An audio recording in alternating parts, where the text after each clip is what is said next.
ఇక్కడ ఏదైనా మొక్కుకుంటే జరుగుతుంది అనేటువంటి ఒక విశ్వాసము. మరి నా కూతురు తన కొడుకు పుట్టితే వస్తానని చెప్పి మొక్కుకున్నది.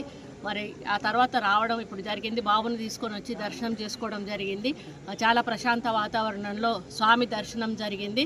మరి స్వామివారి దయ వలన మరి ప్రశాంతమైన వాతావరణంలో ఆంధ్ర తెలంగాణ రాష్ట్రాలు రెండు కూడా సుభిక్షంగా ఉండాలని, రైతులు కూడా సంతోషంగా ఉండాలని, మంచి పంటలు పండాలని, మంచి ప్రభుత్వాన్ని బలాన్ని, స్థైర్యాన్ని, ధైర్యాన్ని, మరి ఆర్థిక బలాన్ని కూడా ఇచ్చి ముందుకు నడిపించాలని స్వామివారిని వేడుకుంటా ఉన్నాను.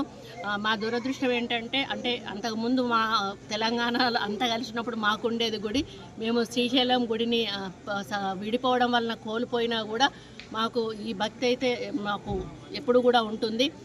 కాకపోతే మాకు కొంత ఇబ్బందికరమైన వాతావరణం ఎక్కడుందంటే తిరుమల తిరుపతి దేవస్థానం నుండి మా తెలంగాణ నుంచి వచ్చేటువంటి భక్తులు కొంత గత గవర్నమెంట్ నుంచి నిర్లక్ష్యానికి గురి కాబడతా ఉన్నారు. ఆ విషయంలో మేము ఇప్పుడు ప్రస్తుత గవర్నమెంట్తో మంతనాలు జరుపుతూ ఉన్నాము. గతంలో తెలుగుదేశం ప్రభుత్వం ఉన్నప్పుడు, అధికారంలో ఉన్నప్పుడు